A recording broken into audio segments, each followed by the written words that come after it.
Okay, so finally, I get into the action as far as going over some of these ideologies. And like I said, what I want to start with, I was just going to cover just specific people. Like I said, Adolf Reed was going to be for this one. But what I'm end up going to do right now is not just go over Adolf Reed, but go over some like various individuals who follow along that line of ideology. So we're going to start with this. If you see, you can see obviously on the screen where I put defining socialism. So that's what I'm going to start with, because obviously if I want to talk about groups that's obviously aligned, politically with what we call socialism, then I got to define actually what we're talking about. Obviously, most people don't do this, define the terms, but you always got to start with a defining of the terms. And then obviously if you define it differently than how someone else defined it, then you figured out what your disagreement was before you get started, and then you could do it from there, versus someone gives a whole long explanation and you realize it's not even defining the terms of the engagement the same as what you were defining the terms. So like you can see here, defining socialism, we're going to do that. But how we're going to do this, I broke it down. A review of the Communist Manifesto, the categories, right? So this, so I don't have to keep switching back and forth. I want to read these and I'm just going to go ahead and go over them. Review of reasoning behind the communist label, which is also in part of like the preface or something to the manifesto. Review of democratic socialism, which is in a different part of, I think, either the principles of communism or something like that. And then the role to capital and white supremacy that's played by what we consider bourgeois socialism, right? That's what this is mainly going to be about, the bourgeois elements of socialism, right? This isn't going to be yet about the scientific aspects of the socialism, which are adopted by more radicals. This is going to be more the reformist side, right? This is a different wing, not as far to the radical, or you might say left, right? So to start, socialism. How I define the socialism? Now I probably have other videos that I've done on this. So I mean, you might want to see, if you want longer explanations, you could probably check out one of those. But as far as how I define socialism, it's in terms of movements that came in opposition to capitalism during the development of capitalism. So as capitalism was developing, various movements started a formation. Obviously, I just repeated myself, but anyway, to get the point across. So why don't I define it then how people normally define it, as some type of system, right? Well, first, that's just incorrect to do that for many reasons, right? But the primary reason is, look at how we could define other systems as systems, right? When we're talking about those other type, when I say that, if you say like slavery, if you say feudalism, the other political, economic, social relations that are defined for the systems, capitalism, right? That's a social relation specifically. If you look at Marx, between the proletariat, wage laborers, and capital. So the social relation defines the system. That being the dominant social relation within the system defines how the actual existing system functions and the label that we apply to it. Now, if you eliminate that class distinction, that social relation, as far as the class structure, because that's what we're talking about, class, right? You have the ruling class. So you have the ruling class of the feudalism, ruling class of the slavery systems, ruling class of the capitalist bourgeois system, right? So if you eliminate this class distinction, then you're kind of free. And even in the pre-capitalist sense, or like, non-capitalist, but going back into other systems, right? There are different ways you could now structure society. And I mean, maybe not all of them good, maybe not all of them bad, but I mean, there's just various other ways you could set up society. And in a post-capitalistic sense, you could define them as socialistic in terms of them not having the social relation, but there's going to be different ways that you define it. Socialism in itself is the movement that's coming against capitalism.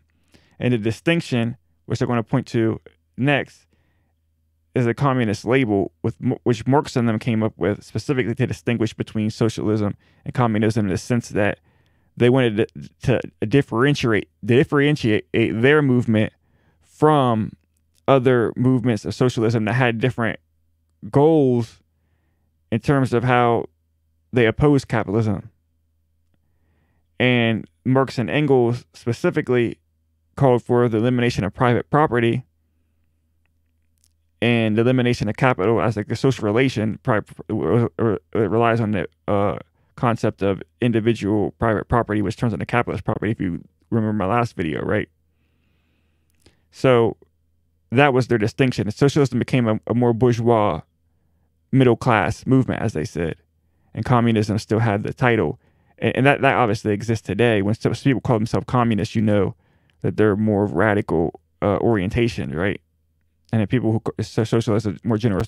In the U.S., that got more conflated because in the U.S. was so hardcore anti-communist that they just kind of wiped out socialism as a term until recently, where now people are now calling themselves socialists again. But for the longest time, like during the anti-communism McCarthy era, even the COINTELPRO type eras, like the socialism label and the communist label both were kind of off the table as far as people just openly identifying as that sometimes. So let's go to these labels first. Or, I mean, I guess I could discuss this also. Also, why the term socialism sort of has a problem is because it hurts in defining capitalism itself when people define it incorrectly as state ownership, right? Or like the transition away from capitalism, right? Because if you say workers owning the means of production, for example, well, workers can own means of production under capitalism. You can have a worker cooperative where the workers own the company, but they still own it within the structure of private property, right? They still have the private property rights to that company. It's not uncommon amongst the general population, right? So they still can make business decisions, corporate decisions, just as, you know, a collective of workers, right? Same thing if you talk about, like, when people say, you know, state ownership, right? That's obviously incorrect, because you could still have capitalism, state ownership. Then obviously you can still have the capitalist structure where the state just owns it, right? So the state owns it, but they still own it with that private property relationship. It doesn't give access to the people. Same way in the sense of, let me think of another one way.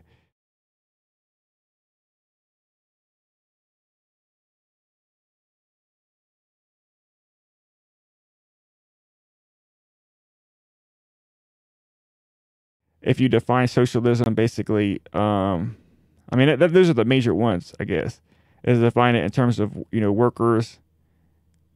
I guess the other thing that I was thinking of is when people say, like, the ownership thing, like when it's like, you know, certain type of private individual ownership. Well, obviously that existed under other types of labor practices too, like slavery, right? Like they say, you know, private ownership of the means of production, for example, for capitalism. Well, that individual ownership that kind of turns into the private ownership already existed. Like the feudal lord owners of land owned, you know, had an ownership relation. There was an ownership relation for the slavery, obviously, right? So those ownership relations still existed. So that, in terms of defining capital, in terms of defining social, there's also that issue, right? But socialism in general is the movements that arose in opposition to capitalism. And we'll see this right here. So let me go back to the first one. Okay, now I want to blow these pages up so you can see it on this screen. Okay. So what Marx defined was various types of socialism. three main ones: reactionary socialism, conservative or bourgeois socialism, and then critical utopian socialism and communism, right? So utopian socialism. Now, what these have to do with anything, obviously, is reactionary socialism shows sort of the idea that Marx and Engels were kind of insistent in a way. You could decide whether good or bad. Obviously, I have my opinion. I'm not going to go into that right now. But we're insistent in a way that capitalism actually be allowed to progress and take over. Now, regardless of whether or not that was because they believed it was inevitable or some other reasoning, they had that kind of sentiment, right? Because anybody who had any various ideas on as far as capitalism not taking over, they opposed. And you see obviously feudal, right? So the feudal opposition. You see obviously petty bourgeois. And petty bourgeois socialism, obviously the petty, bourgeois class, right? And petty bourgeois socialism probably exists today, but because in the United States, you sort of had this, and it's sort of a type of bourgeois socialism now, instead of a reaction. I mean, this is just sort of conservative and reactionary. It's probably the Republican Party. If you think of like people who are like more independent proprietors, like the type of people who say such things, like kind of what the libertarian argument became, like I discussed in the previous, like the first video of this in the introduction, right? Where people believe that it's not capitalism at issue, it's cronyism, it's the corporations, and it's the state. And if we just went back to, these individual free relations, right, this would have probably been the sentiment of the Republican Party, not everybody in the Republican Party, but more the radical Republicans, probably at the end of the Civil War type stuff. But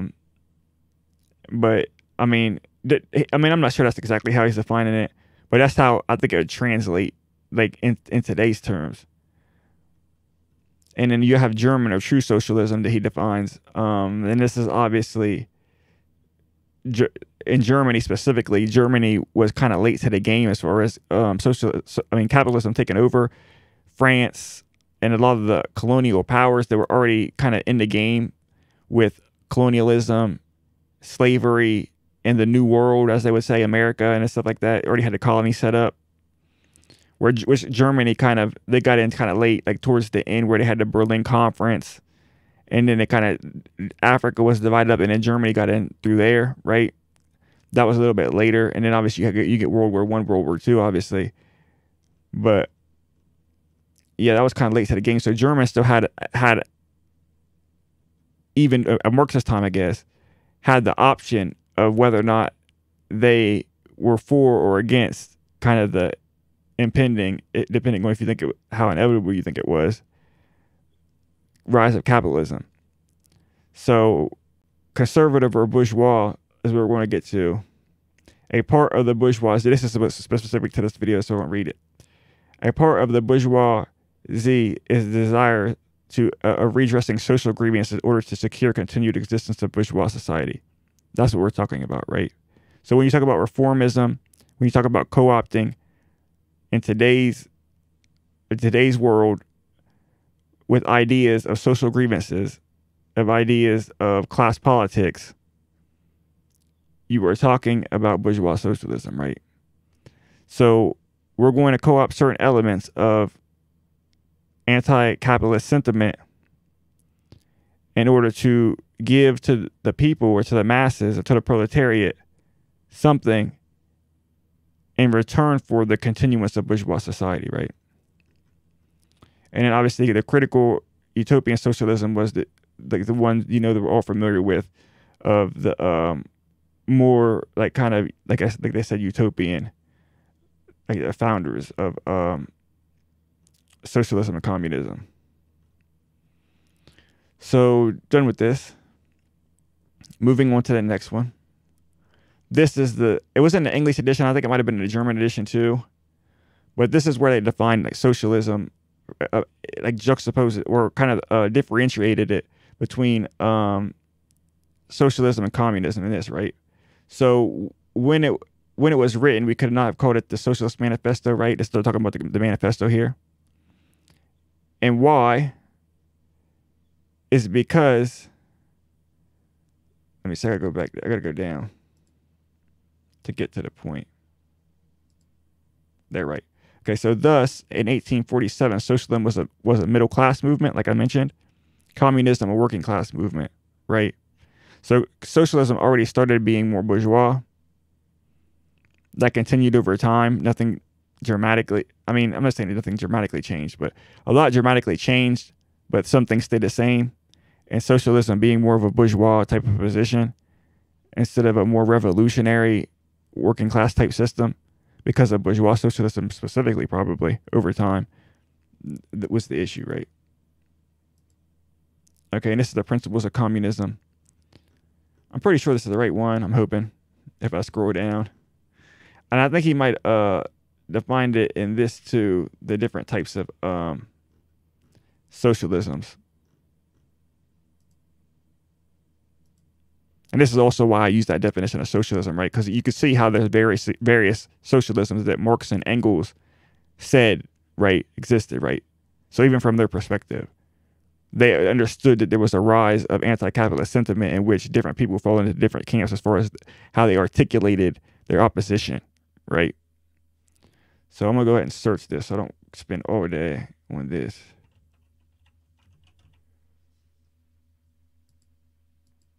Okay, democratic socialists, right? So they go reactionary bourgeois, but now in this they're no longer discussing the utopian aspect, but they break it down to democratic socialists. Okay, right. It follows that in a moments of action, right? This is going to be important. This is their rules on this, right? This is the communist principles, I think it is.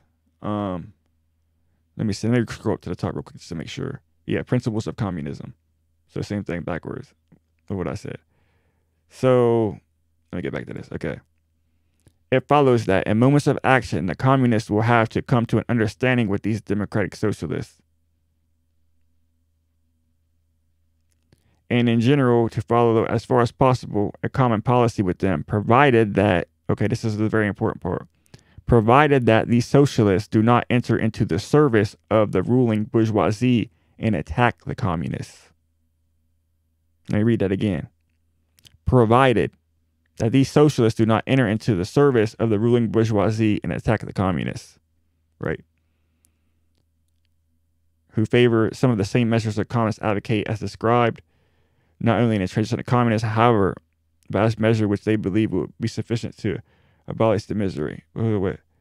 The third category is the democratic socialists not important of the transition to communism, however, but as measures they wish to believe will be sufficient to abolish the misery. Okay, so in 18. So what he means is kind of like the things that they laid out for what it would take, right? This is like their kind of like party platform, if you will, right? So how they're laying out their party platform in this,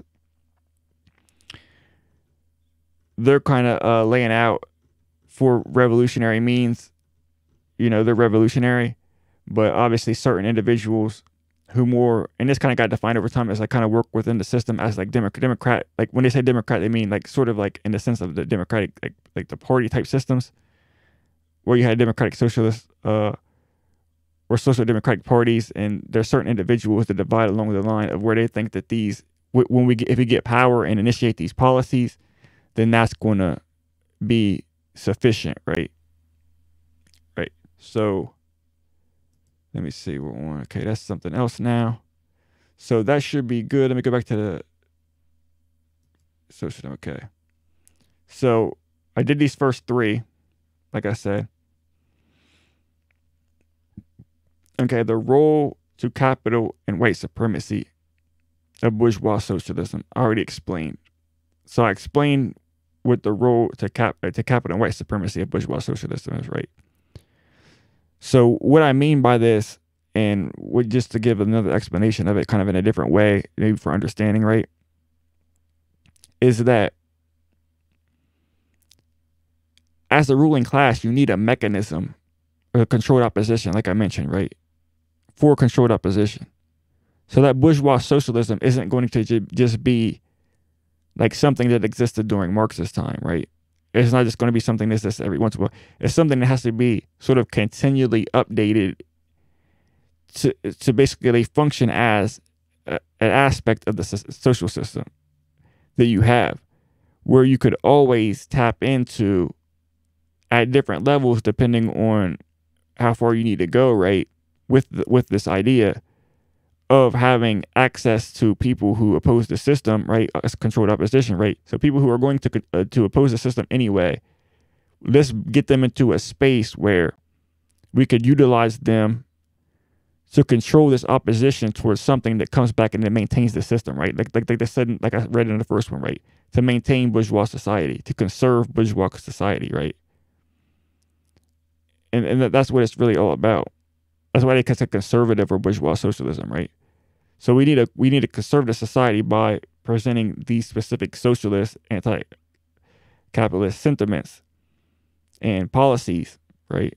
And that's why in the video, the first video I did, that I mentioned how, Nazism could be tied to this, right? Fascism, right?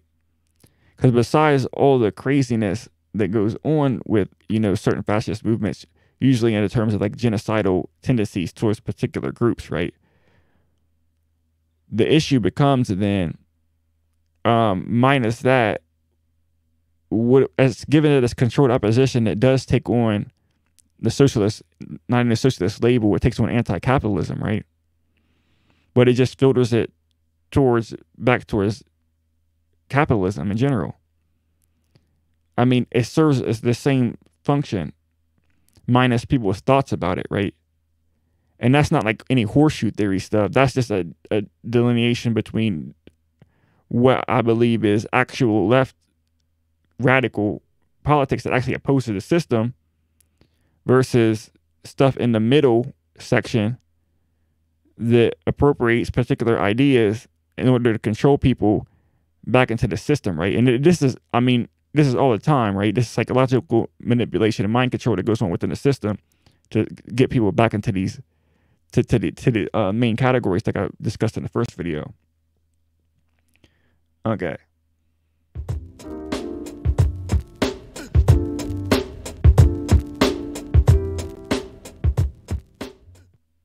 Okay, yeah, going to move on now. So now we're going to review the previous discussion of the capitalist and white supremacist alienation. I'm just going to go over it really quickly. And these are the main points that I want to get before I switch over to like the drawing page to sort of like get that chart back up, if you remember the chart that I had. So revolutionary potential inversely proportional to proximity to capital, right? That was in distinction between Marx as he saw capitalism developing, right?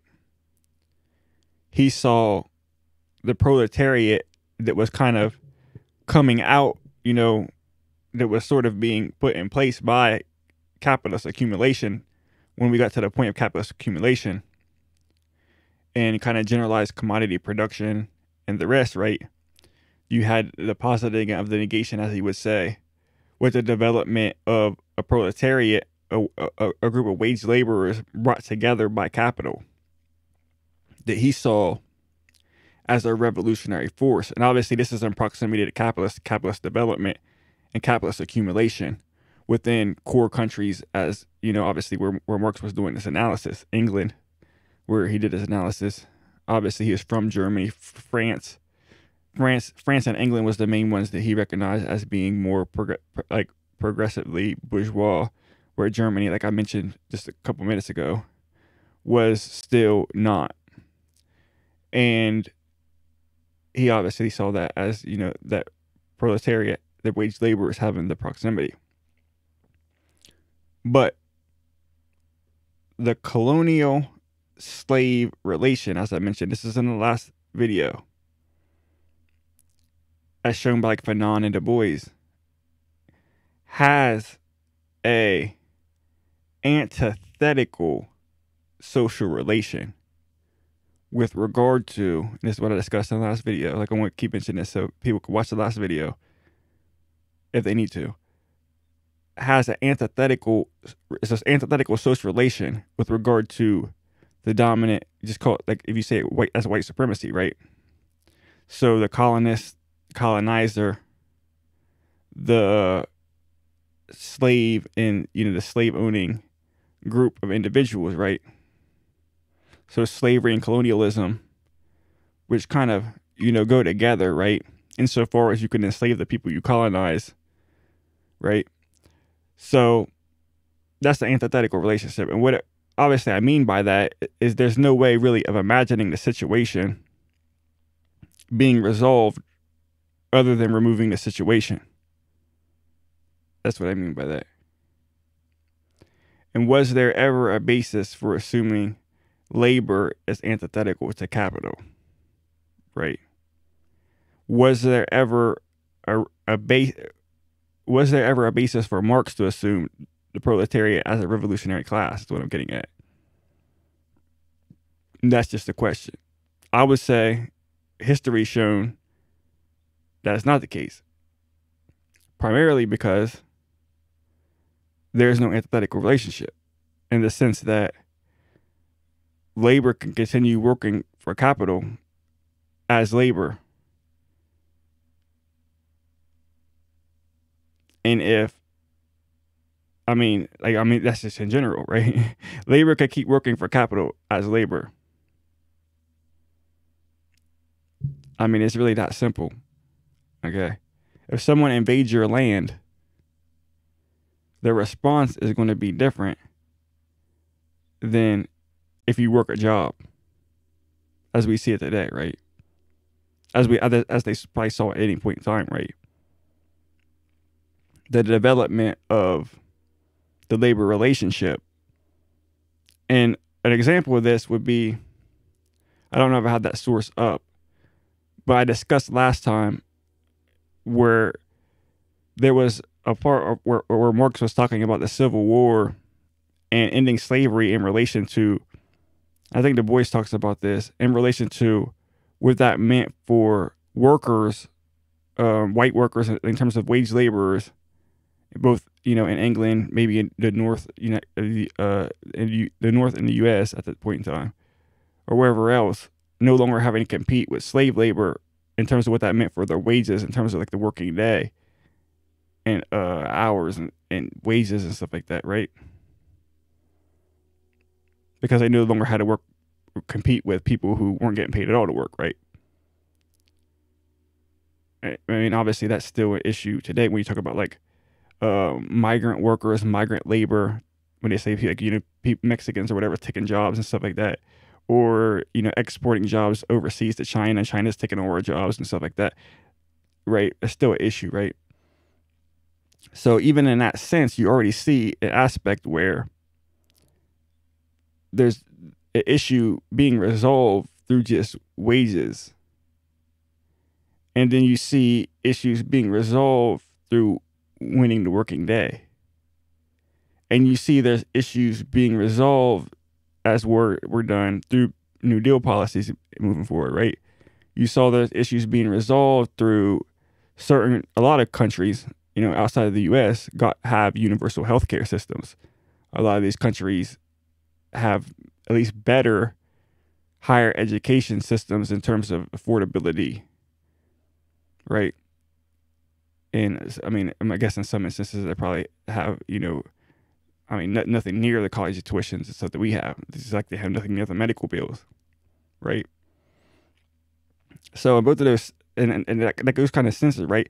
You could sense even at that point in time in Marxist day that there were ways of resolving this conflict that did not involve completely overthrowing the system, right? So the capitalist relationship never got touched, but there were ways of alleviating the anxiety and discontent of the proletariat, talking about wage laborers.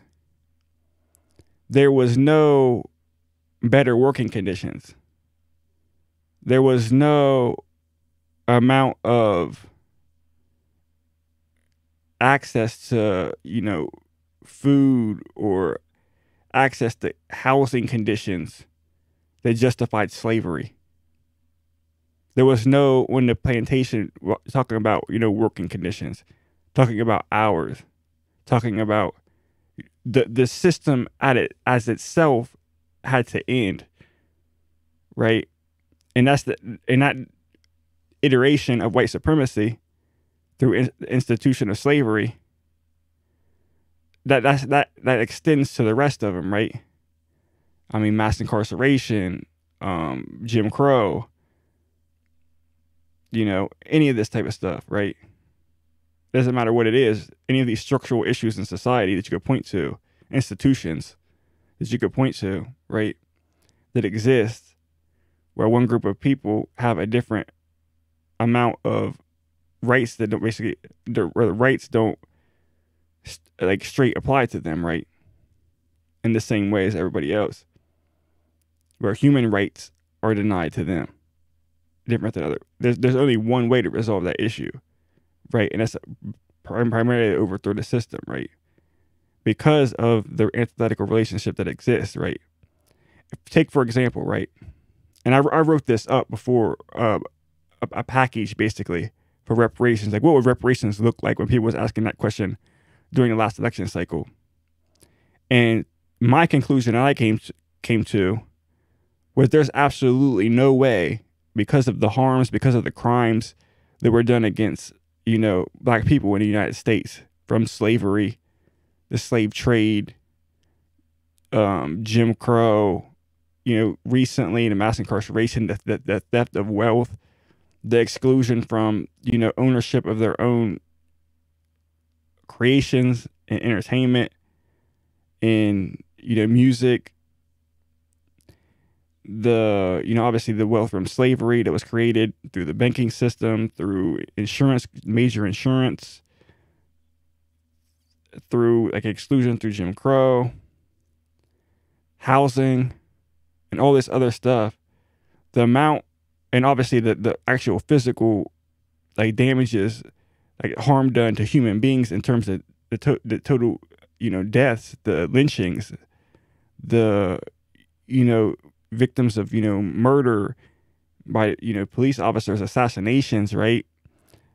The government operations that went into communities such as like, Iran Contra, the drugs being used as weapons against communities, right? All of these specific policies that were criminal and human rights violations, major human rights violations against the black community, right? The amount of money that had to be paid would just be a transfer of the entire system over to black people. Like, that's the only way to resolve that issue, is just to hand the entire system, every aspect of it, over to black people. At least from, a perspective of even within the community. But then you got to talk about reparations globally, right? What does Africa mean, right? Because the reparations can't just be talked about within one country, because it wasn't just one issue, right? So if, as was said by Marx, and that's what I was going to get to in this, right? As was said by Marx, and I went over this last time, but this is worth pointing out again. This letter, I think in one of the last videos, I might have said the letter was to Proudhon. It wasn't to Proudhon; it was about Proudhon. Philosophy of poverty, but the letter was to somebody else. But when he gets to the issue about, when he's talking about slavery in Brazil and North America, right, he mentions that direct slavery is as much the pivot upon which our present day industrialism turns as the machinery of credit, etc. Without slavery, there would be no cotton. Without cotton, there would be no modern industry. It is slavery which has given value to the colonies. The colonies has created trade and world trade necessary for large-scale machine industry, right? And that's the primacy that I was talking about. And that's the relationship, the social relationship that I'm talking about now in terms of white supremacy. Would have to, that's literally reversing. This is the impetus of the system. The reversing of this impetus is the ending of this entire system. right? Colonialism, the theft of resources of land, right? I mean, they don't even have right to the land that they're on. The capitalists don't, and that's challenged by by anti-colonial sentiment, right? That's what I mean by it when I say it's antithetical relationship. I just get this point in. So that is this. Let me go back. Okay, but for labor, like I said, there's many outs through bourgeois socialism, right? There's a sentiment, there's a tying back through the concept or the ideology of whiteness. So let me go ahead with this really quickly.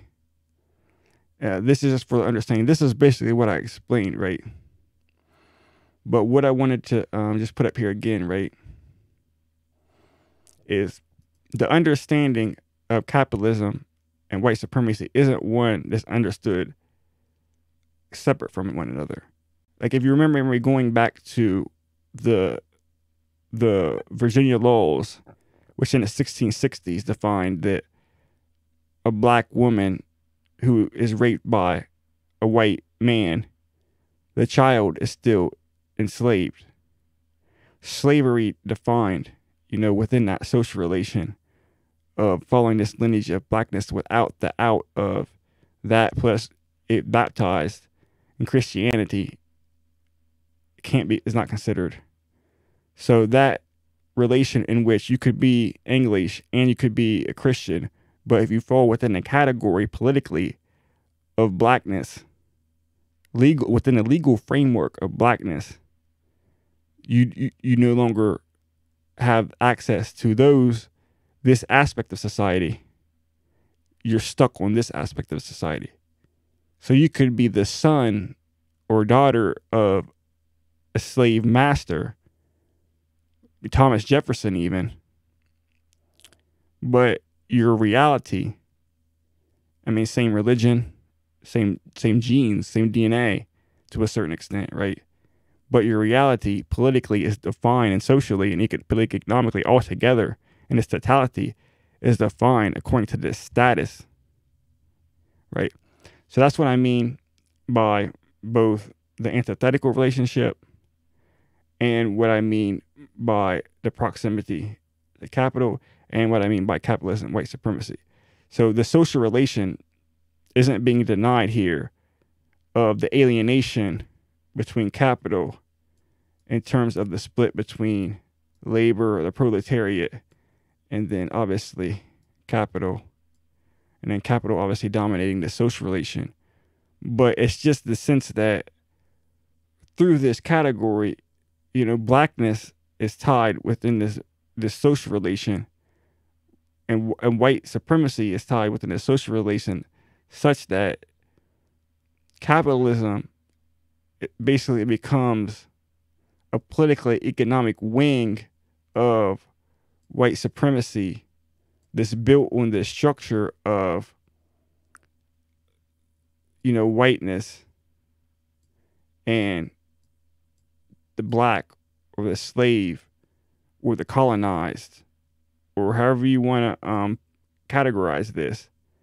And this obviously there becomes the hierarchy of non-white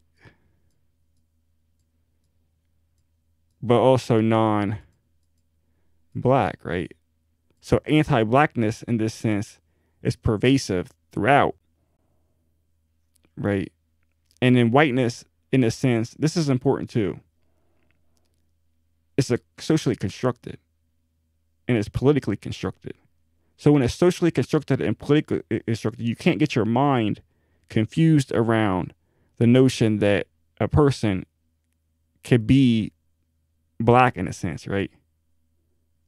You understand? From the perspective of any individual can shift positions within a social relation because it's nonsensical in and of itself, right? So an immigrant, and that's why I put this non-white, non-black, an immigrant who fits another group category can still engage in white supremacy through anti-blackness. they could still engage in white supremacy directly through assimilation into the system, right? White supremacy has a primacy in terms of an overriding factor within the social relation, right? It gives access, even specifically, to members of what would otherwise be a proletariat. But obviously, more than that, when you do an actual class analysis globally and within certain frameworks, there exists a relationship between the white supremacist world, the core and the periphery, colonized nations, and, enslaved people, right? Black people. And certain other individuals with other backgrounds that can, in one sense, fall outside of whiteness in terms of, maybe color or however else you'd like to define, terms in ways that split ethnicities or whatever else, religious backgrounds or however else, but can fit in an assimilation of like the political economic wing and assimilate into that white supremacist mix to perpetuate the system, right? Overall, to perpetuate and maintain it. So that's how you can get things like within the identity politics realm of, it not always falling flat around the line. But the ultimate defining of the system, like I said, was one of a political convenience that imposed blackness on a particular class for the purposes of them representing politically a class within a system to be exploited for labor, right? And to be those who can also be extracted in terms of resources, theft of land, that all goes to a particular group power, right? Those in power. That's why white supremacy, in a naive sense, like I think Dick Gregory once said, that there's two parts of it. There's white and the supremacy. So a lot of people would think, yeah, I'm white, but they're not part of the supreme group, right? But I would flip it and say that whiteness as such defined was one of dominance over a group of, non-whatever, non-political, non-social, non-economic beings, basically. That it was defined in terms of blackness, right? That's kind of the important, factor. So it's not that maybe, like I said, it's not that you're not privileged. It's just maybe that you're not white. That's what has to be questioned, because that's the social relation that ultimately can ideologically perpetuate the system, right? That's the antithesis within the system, right? And by antithesis, I don't mean in like the fake Hegelian sense when people say thesis, antithesis is part of Hegelian terms. That's not part of Hegelian terminology. That Marxist misapplying of the negation. I'm just talking about antithetical in the sense of they can't reconcile within each other, which isn't always the case between all concepts that happen to be either alienated or divided apart, right? Some could be just categories, to help people understand, right? But they're perfectly fine going, what I mean? Like I could tell the difference between certain things like, colors or the world, like when you divide things up, right? You're technically splitting and alienating things apart when you differentiate, but still in that sense, there's no antithetical contradiction between them. So done with this. Discard changes. Okay. So now we're moving on to part 3. Probably gonna go ahead and take a break here on recording and I'll come back.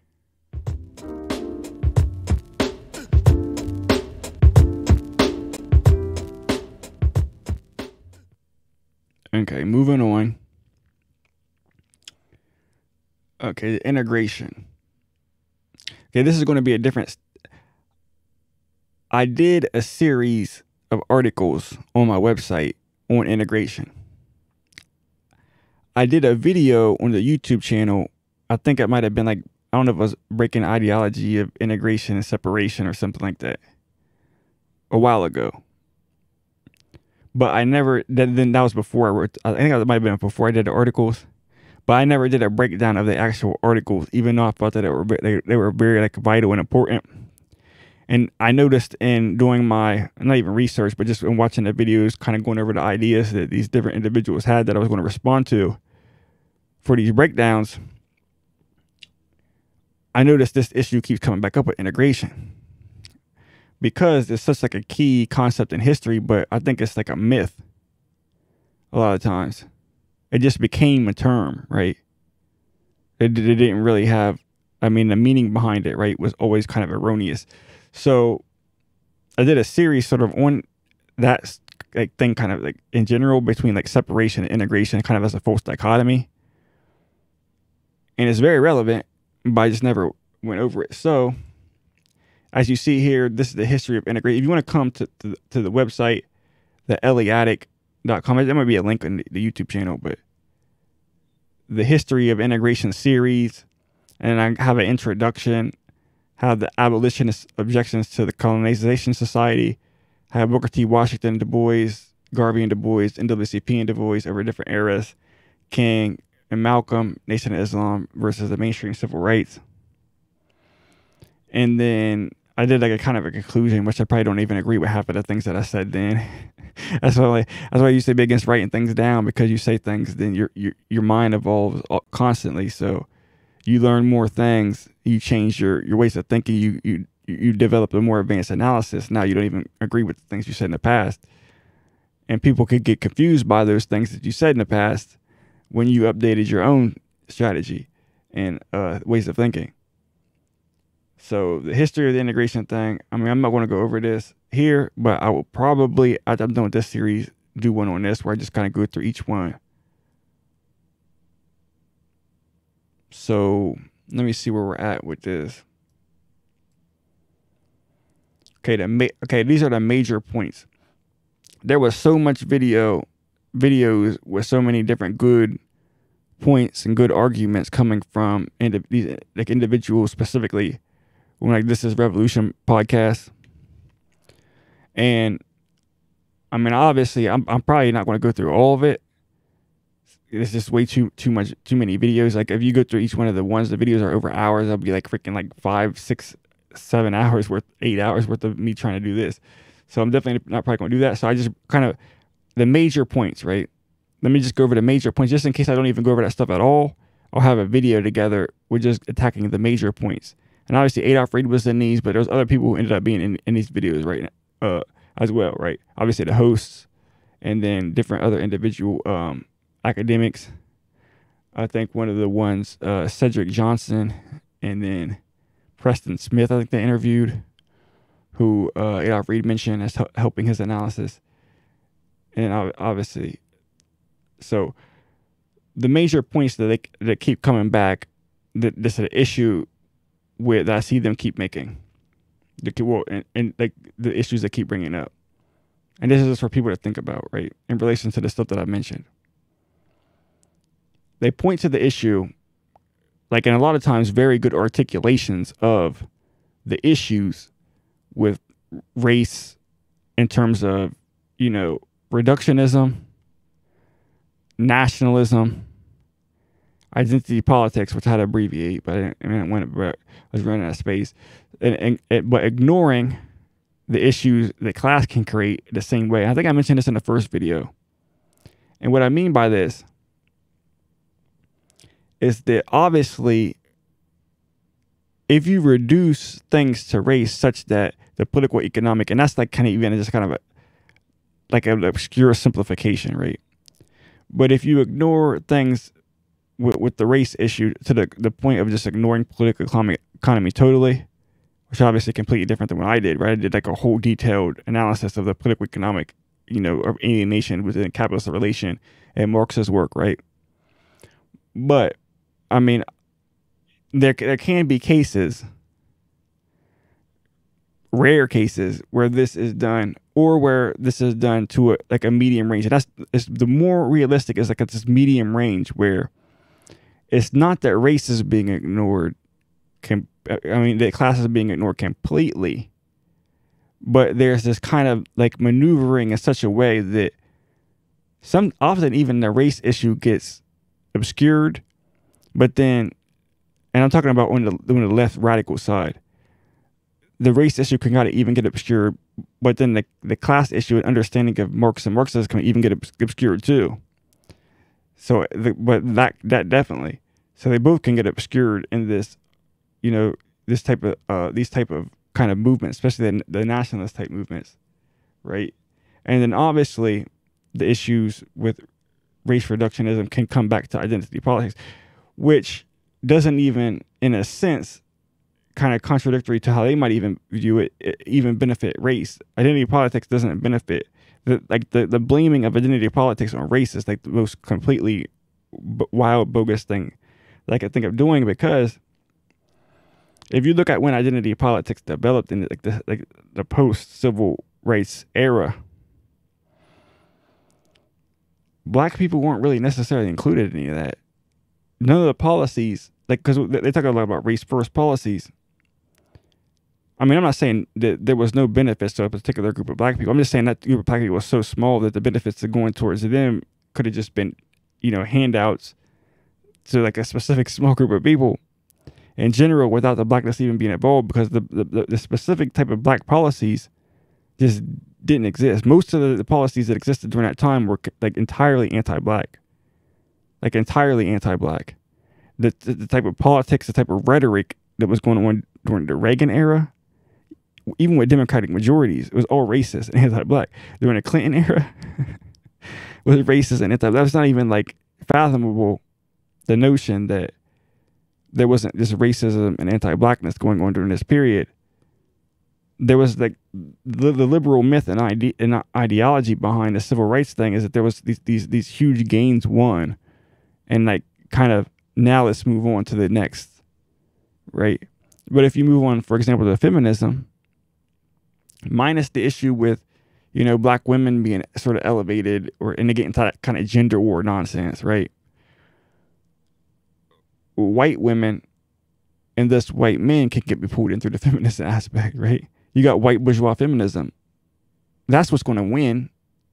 They might talk about the Black feminism in universities. You might be able to put some woman up to talk, junk about Black men, right? And get a whole bunch of, financial benefit for doing so, right? However, the beneficiaries at the end of the day are, white men at the expense of Black people in general, women included, right?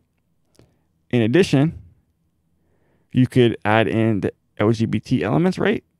Which in towards the 90s and in towards the 2000s got bigger and bigger and bigger. And a lot of these benefits were benefits, you're obviously talking about it can be filtered back to rich white men. Pretty much exclusively. And then in addition to that, you could get all these other groups which could be utilized. Think of the model minority thing, where you could say, well, hey, look, this is for discrimination purposes. We got rid of discrimination a long time ago in the 60s. Civil rights movement was a long time ago. But Black people are still down here. That has to be their fault at this point, right? Because you look at the Indian Americans. Look at the Chinese Americans. Look at the Nigerian Americans. They're even Black. Right? Remember how I said white supremacy, it's just the white is a social construct. Any of these groups can come assimilate into this specific thing. Even members of the Black community can assimilate into this white supremacy. Because it's just a concept. The whiteness of who gets political, rights, essentially. Right? It's in a sense, the political economic thing, the viewing white supremacy and capitalism as two separate things even, and saying class and race could even be an issue because they were defined like globally and historically as the same thing. They're just the same, they grew, they always followed the same aspect. That's why you use the term racial capitalism, for example. They always followed that line, right? So regardless of these problems with, like, and we're going to get into the stuff with reduction. I can't really go into that deeply right now. The issues with nationalism and reductionism. Obviously, the issues it has just like off top for coalition building, which obviously you see down here. That's why they have a big issue with it. But in general, the type of issues you get with it, but the issue with class, right? And the fact is that the same way you could use the race issue to try to negate the class issue, you could use the class issue to try to negate the race issue, right? It's the exact same thing, right? It's the exact same thing. The identity class can be an identity in identity politics. So when you have presidential candidates, like I mentioned before, like Obama, talking about the middle class, the middle class, the middle class, when you have people who are talking about policies that are co-opting the bourgeois socialism of particular class politics, right, of particular democratic socialist platforms, that's a co-opting. That's a utilization of this class politics for purposes of maintaining the system, the same way that you might try to utilize the black or just rhetoric, even though I don't really think black people get much in terms of, offers for anything even at all, really, right? It's not like there's no black agenda or politics being offered at all. At all. Besides more police, and more violence against them. That's pretty much it. And then like kind of like Trojan horse type stuff of we'll give more things to businesses to develop, and then it just all goes towards other either things that either all go towards other groups like affirmative action, things that ended up going towards other groups, or minority set asides that end up going towards other groups, or all this other stuff that end up going towards other groups. You get development projects that end up primarily benefiting capitalists. So, I mean, that's pretty much it. But, I mean, like I said, the class issue works exactly the same. Appeals to a particular wide set of people that end up primarily filtering back to the capitalists, right? And just being outright lies, right? Because in both cases, right, they just lie. Politicians just lie. So if your analysis is going to be of the Democratic Party, I'm pretty sure, and this goes back to like why do black people support the Democratic Party? It's not because, and it never was because, black people agreed with the Democratic Party because it was there's the party of slavery, there's a party that, like I mentioned, there was no change. It was just the Republican Party, the way it's designed, it doesn't basically even exist in a sense. It was just a controlled opposition party set up for the interests of industrial capitalists who still can filter their own ideology through the party. But in general, the Democratic Party is the only one in town in terms of offering anything of substance to the people for a long time. The Republican Party has quit even pretending to do that. And the Democratic Party, besides tax breaks, the Democratic Party actually at least pretends like they'll have a primary where ideas get discussed around Medicare for all. They have a primary where ideas get discussed around ending student loan debt. They can have a primary where ideas get discussed. They don't. I mean, come on. That's just the idea. Like the ideas getting discussed around, certain things to alleviate, issues for black people. Or I mean, heck, for most of the time, the black people got treated through triangulation, right? They just ignore black people and they'll vote for us because if not, good cop, bad cop. If they don't vote for us, we'll have the Republicans. It went from during Reconstruction, we'll kill you if you vote for Republicans because the Democrats want to violently take control and reinstall, their version of white supremacy in the South. And then that grew into now the good cop, bad cop will vote for us or we'll have the Republicans kill you type issue, right? If you don't like us killing you, you'll hate the way the Republicans kill you. It'll be even worse, right? That type of issue, right? And the second one is calling out the black elite. Well, first of all, Like there's sort of like, if I want to say two main issues with this, obviously you see it calling out a black elite.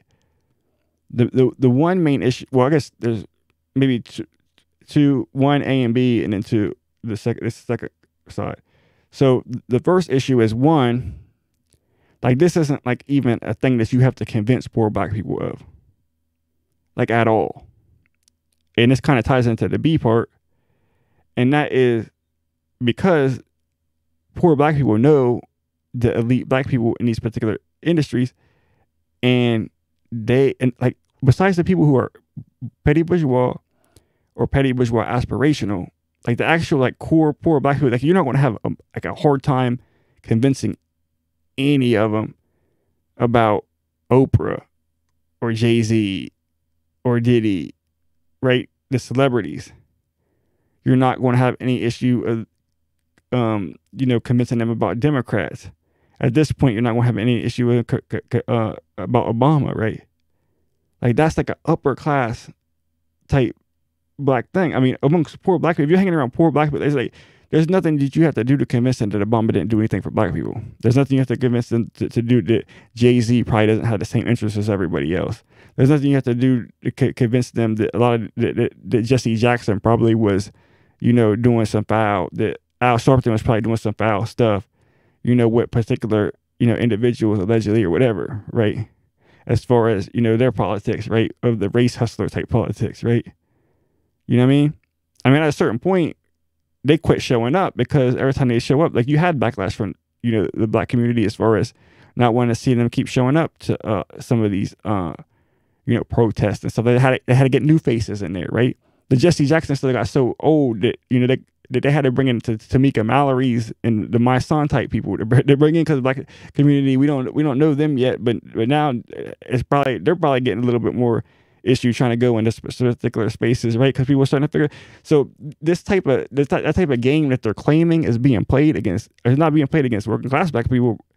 Like y'all's confused about politics, and y'all's confused about the particular class, and that goes into the second one. This is a crisis of our own identity, right? Because what you'll see is this is like the kind of like the psychological mechanism, right? Where psychoanalysis comes in. Like, I mean, obviously I understand my insecurities, I understand things, and that's what you gotta kind of understand, but you'll keep coming back to this idea of like racial authenticity, like where it clearly bothers them that people question their blackness, which shouldn't be an issue, right? Because blackness is a made up concept.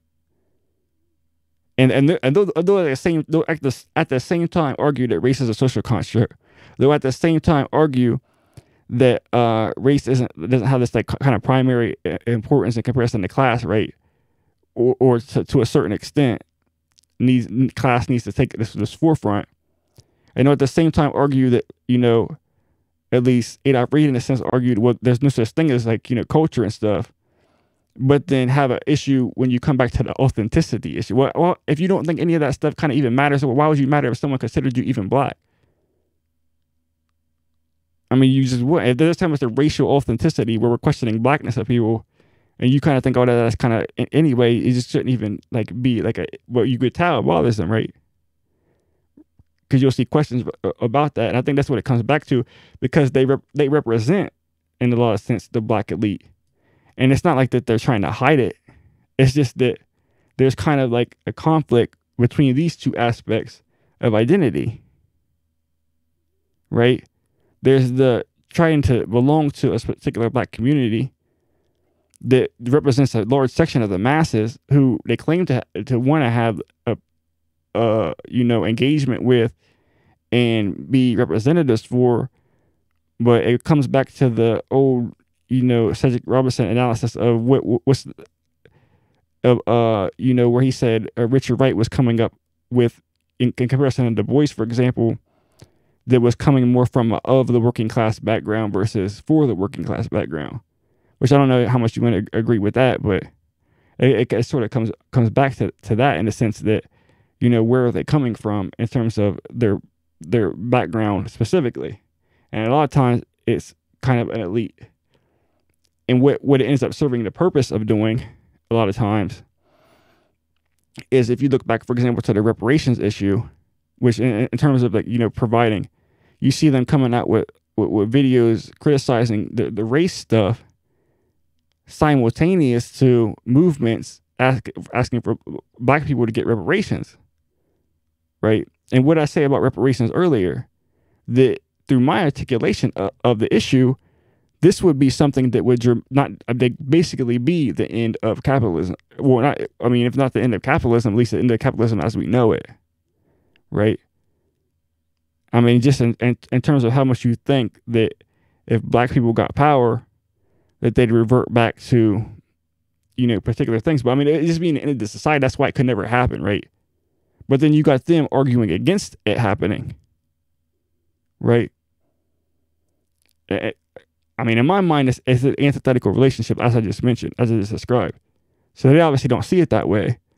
But regardless, I mean, the coincidence of arguing against reparations, or in a sense, arguing that it either hampers your ability to set up a political coalition, or is just ingenuous, or you support it, but you don't support it at the expense of, you know, a coalition between other people who are a particular class, and you're doing this basically, you're critiquing the black ventriloquist, but you're playing the black ventriloquist for a white audience around the issue of reparations, right? You're giving them what they want to hear in terms of, oh, don't talk about the race issue, don't center the race issue, center the class issue, which is doing the exact same thing with class, which you claimed that more mainstream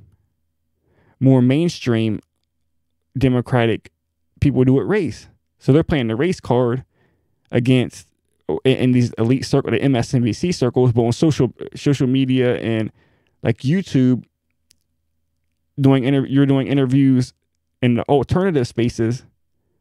This taking away from that for this class thing, and this gets to my next thing. It's the working class coalition politics, but with no class analysis. Where's the class? What class? What's the class? Define the class. And this goes back to the point that I'm making. Was there ever a basis for assuming labor is antithetical? But also, where's the class analysis in terms of what this actual revolutionary class is? Or is it just an abstraction? Like what is the base for assuming that this class exists at all? What is this class? And what is the revolutionary potential in general? And how does that even relate? Which I did a video on this when I did the issues with Marxism. So I'm not going to repeat every argument that I made there, but I break down the class thing in a video on class analysis and that's the issue basically that I'm describing right here. Right. So with this, I'm probably going to take a break. Maybe I might even wait a day to come back to go over these videos, or I might go over some tonight. But regardless, just let me go really quickly over these sources, and then I'll go over to the then I'll end this one. So let me get there first of all. Okay, this is it. So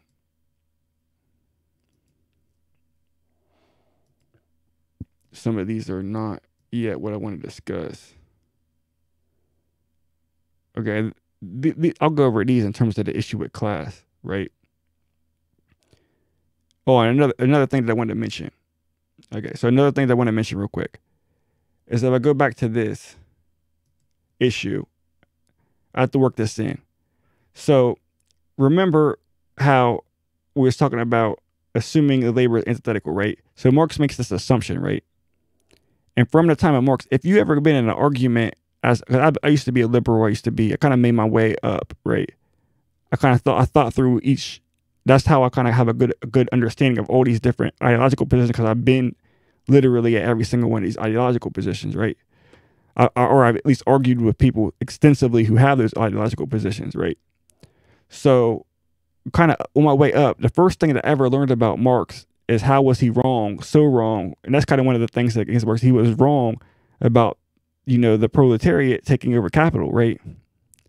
But the one excuse I gave you that like in the other video was that, because I did mention this before, was that and I don't know if I mentioned all of them or not, but one of the ones is that, well, obviously feudalism lasts for a very long time before the development of capitalism, but then obviously shows you the impetus of capitalism was colonialism and slavery, as Marx mentioned.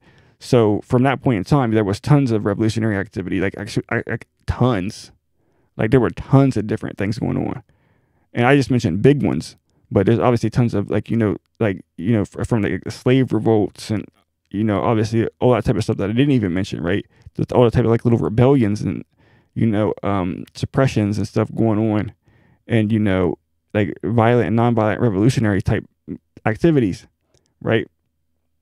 Such as, for example, the framing of the Constitution, right? Because they didn't fight a war over the Constitution, but they got the Constitution passed with propaganda and different stuff like that, right? The Constitutional Convention, and they had the Federalists, Anti-Federalists, and stuff like that, right? Even that type of stuff. But regardless, like the excuses for why this revolutionary thing, and there's certain excuses that pop up, right? So they had to reformulate, right? Because it was obviously wrong. There's something in Marx that was obviously the historical materialist analysis was obviously wrong, right? Which I obviously got into describing in my videos of what's wrong with Marxism, right? So given that this is obviously wrong, you have to re-articulate. So they came up with excuses over time, right? So it was first the developmental stages. So during industrial capitalism, in which Marx was, we're beyond industrial capitalism, and Marx predicted that the proletariat was already during this stage going to do something. It was going to be a revolutionary force. Nothing happened, so now we're on to past that. So it's now that we have like imperialism, right? And then you have to come up with ideas like the labor aristocracy. And then you come up with ideas like, okay, well now this neocolonialism is the next step, and now late stage capitalism or something like that, right? And then it becomes an issue of, well, it was really class consciousness was the issue, or come up with third worldism and Maoism and stuff like that, like the Soviet types, and all these different things, or it comes down to excuses and all these other type of things in terms of maybe not just getting the point that it just was never an antithetical relationship, but in general these excuses will come out as far as why there hasn't been this quote unquote class consciousness with this particular group of people. But anyway, if I go back to this, okay, so you can see if you're dealing with wealth. See, this is black. This is all other races, where theirs is going up. I mean, at least going from this way, higher percentage, and then obviously the poorest people, in terms of wealth, is down black, right? So that poses a real issue, particularly with analysis. Another thing would be obviously the same thing.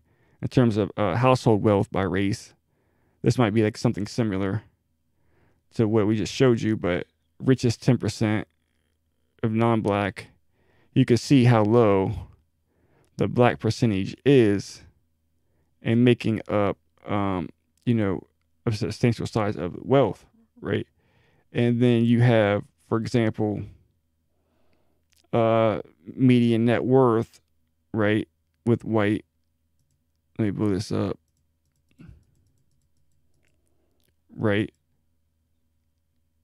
Oh my goodness. It freaking went back down. Okay, there we go. Okay. And then this is the important one that I always like this to say, because they say like this issue with and this is the point that I wanted to make earlier. I forgot to make, but I'll make it here.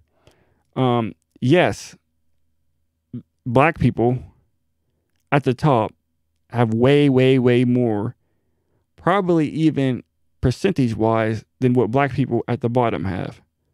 But at every single, in terms of, this is the median net worth by household income by percentile, at every single percentile, white people have more, except until you get to the very, very bottom. But at every single percentile, here, white people have considerably more. Here, white people have considerably more. Here, white people have considerably more. Here, white people have considerably more. Here, white people have very much considerably more. This is important, because if you're trying to frame something in terms of a black elite, the black elite is not elite. That's baby stuff, Holmes, as you would say. Like this, they're not even playing the type of game. They're not nowhere near the type of game. And see, poor black people understand this inherently. Right? You don't have to go convincing a poor black person what's really going on at all. Right? They know at every level of this, right? At every level that you could name a person, you can name someone, but you can name any Democratic politician that you want to name. You can name Barack Obama. Actually, they made the cabinet decisions for him, right? They made the vice presidential decision for him. A racist by Joe Biden as the vice president, right? They made him, and make concessions to Hillary Clinton. Hillary Clinton was the Secretary of State. Do you think a sane person would have Hillary Clinton as their Secretary of State? They made him pretty much do that too. And she was Biden and her were primarily the ones pushing a lot of the stuff that we get on Obama for, even. Obama believed it. He went along with it. He was, he is a liberal. You could even say neoliberal, all that. But the people pushing, like the agenda, the handlers, if Obama didn't want to do that, he would have, Kennedy, right? Or something, probably something a little bit more complicated than that in the era that we're in, right? Because things get a little bit more complicated as things move along, right? They ain't got to get that drastic, right? But, right, you understand what I'm saying. And this applies to entertainment, right? You name Oprah, but then you got the network, right? The idea that Bill Cosby was even trying to buy a network, the conspiracy that could proliferate about him trying to buy NBC or something like that, is even if it's true, regardless if it's true or not, or what kind of truth that it has, or what was the inherent truth in it. Like, it's believable because we know that that type of wealth and ownership of a particular resource like that is kind of out of the question. We saw what happened in rap and hip hop when in my videos. Obviously, this is something that I cover tremendously. So if you watch any of my videos on rap and hip hop, you know what happened in the rap and hip hop industry. You know who was owning and controlling everything. You know what happened when black people tried to own and control in that industry. We know what the levels of the handlers that each one of them people had. Every time you could name someone, you could name a handler over top of them that took advantage of them, that had something done to them, whatever, right? If something went out of line. And this is at every level, right? And like I said, politics and business, right? You got the NFL. Like I said, sports. You got the NFL, you got the NBA, you got a lot of black players in there. You even got a lot of black owners in there, right? And the owners make way more than the players, right? The players are getting a big chunk of a gigantic chunk, right? This is at every level. Doesn't matter if you're a college professor, right? Even if you're the dean at a college, you're not the person writing the check to the college when something big needs to happen. Right? That's not you. Someone else is controlling whether or not you have that job, and someone else is controlling, whether or not you keep that job. Right? If you get it in the first place, you want to get it away, someone else has control of that. Right? This isn't black people, even HBCUs, they barely got enough funding as it is. So even in the HBCU realm, as much that goes on there that you want to blame on, this or that, cultural stuff like that. Even you saw what, as you see with, Deion Sanders and all this other stuff now, they're not even got their stuff together. Right? So, at every level, what you see right here, what you see. It just is what it is. Okay. And then if you want to talk about race, okay, let me look at this one real quick. And you want to talk about poverty, right? I'll probably have to come back to some of this stuff. But look at this right here. What are you looking at? Look at a map of the United States. These dots, the blue dots are white folks, right? The orangish dots and the red dots are black and Hispanic people, right? The yellow dots are everybody else, right? What is something that you notice when you look at this? Blue is scattered throughout the entire United States. What is the point of the proletariat? Industry, cities. What is bourgeois? The original root, the bourgeois, basically the meaning came to be middle class, like merchant classes, but those inside the cities, as juxtaposed to like, you know, people in rural areas and towns and stuff like that. You had the bourgeois in the towns of the industrial center points that people got forced into in England, for example, and that's what propelled, you know, industry. You have these people forced into the cities and forced to sell their labor power to capital, right? Okay. Well, who was basically forced into the cities in the U.S. from the South was black people. Who was forced into particular areas, you know, kind of, you know, for safety, right? Or escaping slavery, right? Into particular areas and congregate in particular areas. They were forced to congregate in particular areas because of, you know, whatever other reasons. This was black people, right?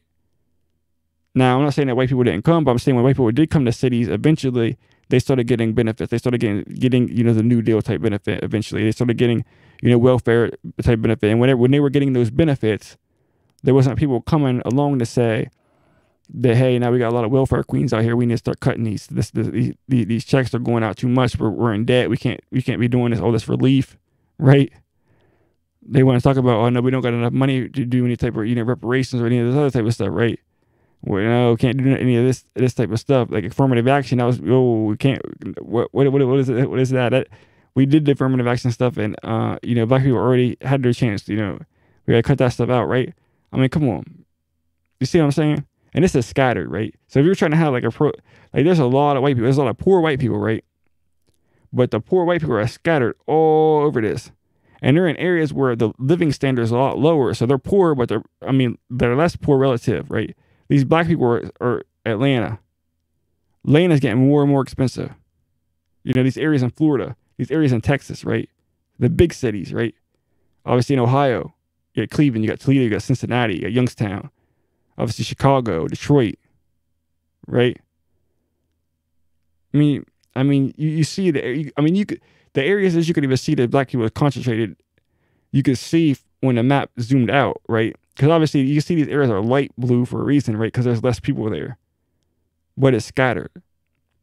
And black people are concentrated, and they're concentrated in areas with higher, you know, economics because they're in cities, right? Well, I mean, in concentration, so in cities of poverty, concentrated in cities, there are black people in rural areas, obviously.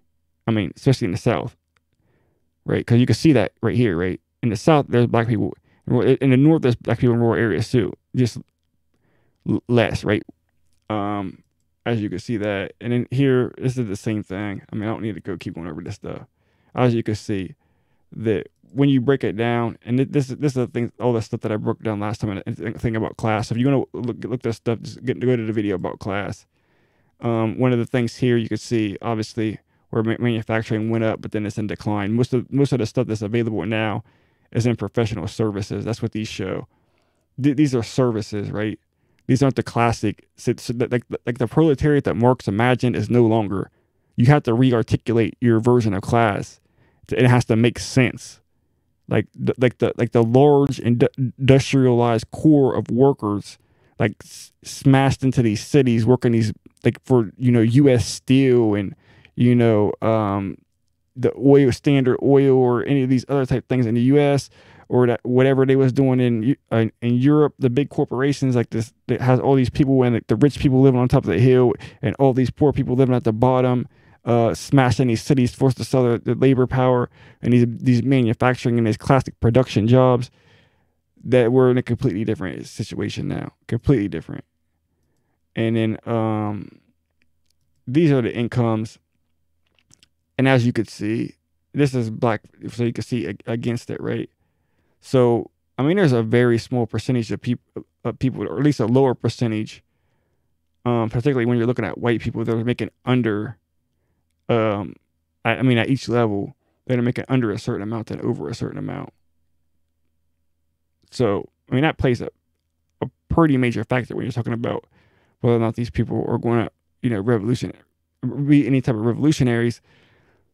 I mean, working a job and getting particular benefits might be as far as you can get. And in that sense, you're at the bourgeois socialist level, right? So that's going to be pretty much what I want to discuss for like tonight. I might post this video separately, and then I'll get into the analysis or breakdown in the next video, because for one, I'm tired tonight, but then also I think it's going to be so long. This video will be like I said, it'd be too long.